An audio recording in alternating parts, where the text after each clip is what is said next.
Thank you for joining me today. It is December 20th, 2022. My name is Tom Toft. I'm a tax attorney with the Legal Aid of Western Michigan and the Western Michigan Low Income Taxpayer Clinic. And today we'll be talking about identifying tax scammer calls, emails, and texts. I'd like to mention that this is not legal advice. Nothing in this presentation is a substitute for a private consultation with an attorney regarding a legal problem. Now that we got that out of the way, let's get into it. 5 common signs of a scam. First, they contacted you. You didn't ask for any contact. You didn't reach out. You didn't send a message. Out of the blue, you've got someone contacting you. That's a sign of a scam. Number 2, they dangle bait, usually money, but it could be gift cards or some type of prize. If you're being offered something, then that's a sign of a scam. Third, they want your personal information. They're asking for your social security number, your date of birth, your age, maybe even your address. If they're asking for a lot of personal information, that is another sign of a scam. Number 4, you have to pay them first. So perhaps they've dangled some bait, saying you're entitled to some money, but you got to pay them first. You got to send them something. That is a very strong sign of a scam.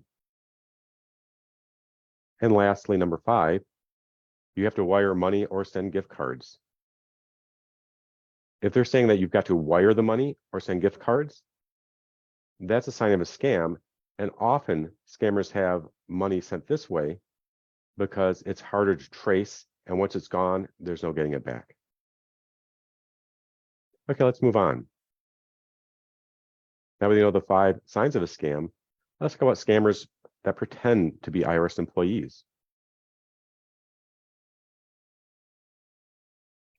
Imposters call and claim to be IRS employees. They sound very convincing. They use fake names and phony IRS identification badge numbers.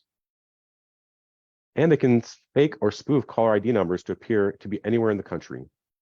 Scammers can even spoof an IRS office phone number or the numbers of various local, state, federal, or tribal government agencies.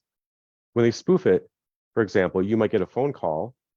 It sounds like it's someone from the IRS, and you look at the caller ID and it even says IRS on it. Well, they can fake that. So just be aware that criminals know how to do this, and often they will spoof things. Scammers also send unsolicited emails, text messages, and/or they create websites that pretend to be legitimate sites to trick victims into providing personal and financial information. And the imposters are demanding and threatening, which is not how the IRS really handles enforcement matters. Sometimes imposters even threaten jail. These are all things that scammers can do when they pretend to be IRS employees. With that in mind, let's talk about what the IRS does not do. The IRS does not demand you use a specific payment method, like a prepaid debit card, gift card, or wire transfer. If someone's asking for that or demanding it, it's not the IRS. The IRS does not ask for a debit card or credit card number over the phone. If someone is asking you for that, it's not the IRS. The IRS does not demand immediate tax payment. They'll always give you time. If someone's demanding payment now, be suspicious. It could be a scammer and it's not the IRS.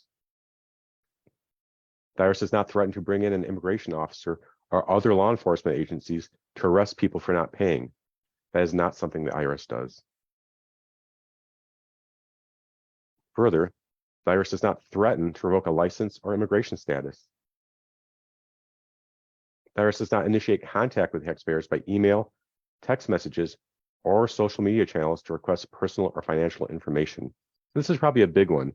If you're getting an email or a text and someone's saying they're from the IRS, be very suspicious because the IRS does not do that. It's going to be a scam. And finally, the IRS does not offer gift cards, prizes, or other awards. If you're being promised something by someone who says to the IRS, that's not something IRS does. They don't give gift cards, prizes, or other awards. It's a scam. It's a scammer. I should mention, if you are contacted by someone and are not sure if it is actually the IRS or not, all you have to do is just break off the contact. If it's a phone call, hang up. If it's an email, don't reply. If it's a text message, don't reply. You can call the IRS, or you can go to irs.gov, where the IRS has a phone number, and then you are initiating contact to be sure that you actually are talking to the IRS. Are there any questions? Okay, great.